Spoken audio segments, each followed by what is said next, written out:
Hello and welcome to the sewing tutorial where I'm actually going to show you some new content, something I haven't shown on a video before. And it involves this neckline facing, and it's not as difficult as you might think, so we'll get around to that later.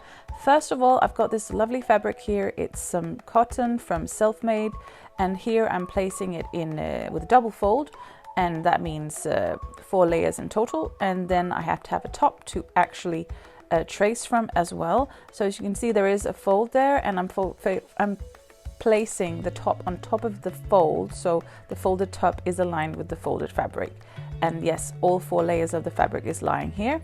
And then I'm just making some huge sleeves because I want to put some elastic in the sleeve opening, so I want them to be kind of balloony. And I'm also making it quite short, so there is a little bit of remnant fabric left for something else to do with. And yeah, just a big box sleeve, as you can see.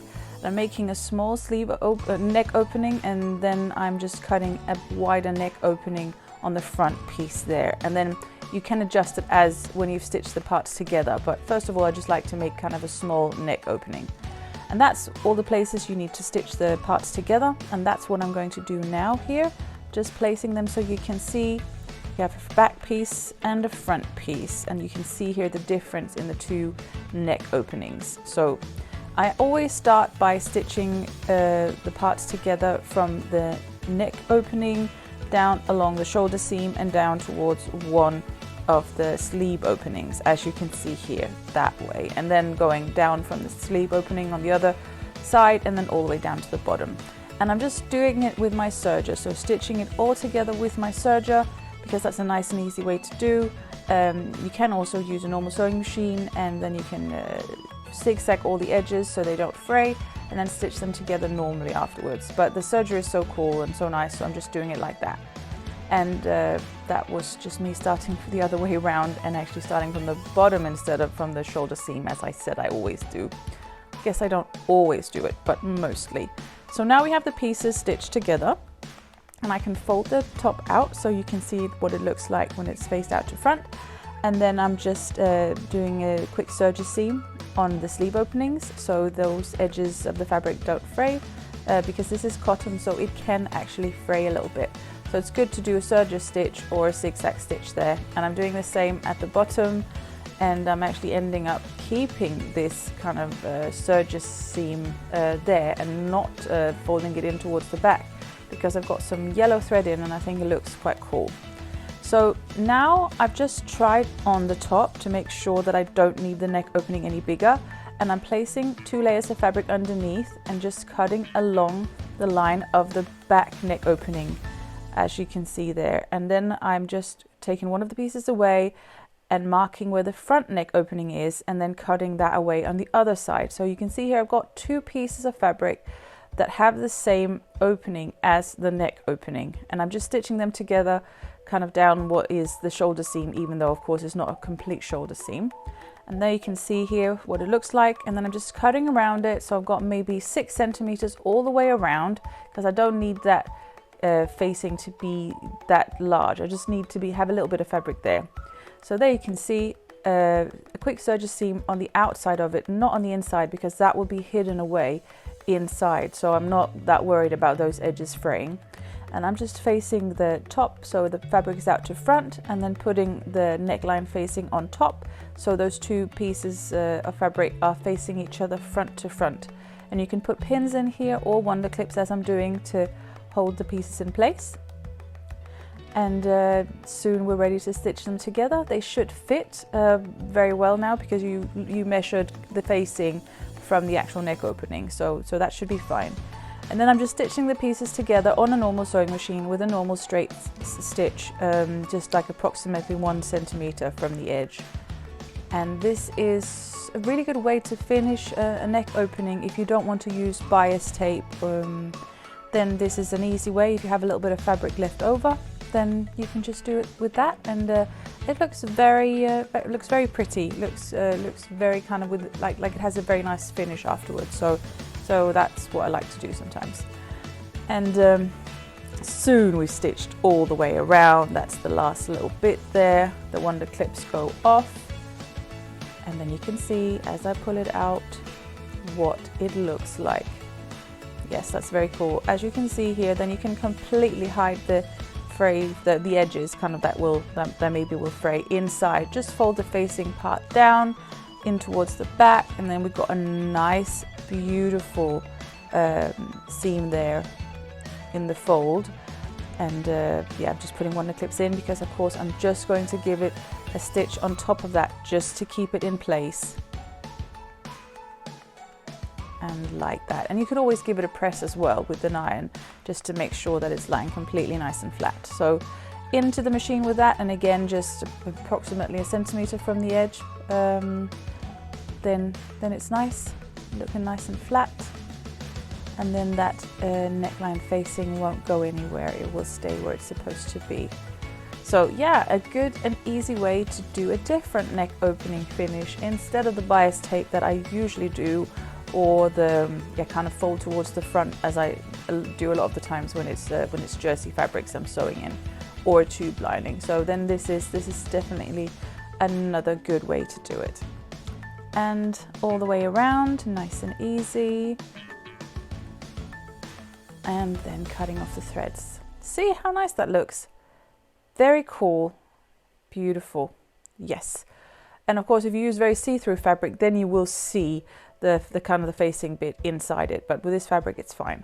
So now I just need some elastic for the sleeve openings, and you can tie them together or you can try to stitch them together as I'm doing here. Just make sure that that piece of elastic will fit around your arm where you need, like where the length of the sleeves are. And then I'm just putting this elastic band inside the fabric, so inside the sleeve, and then kind of folding the fabric towards the back inside with the elastic inside.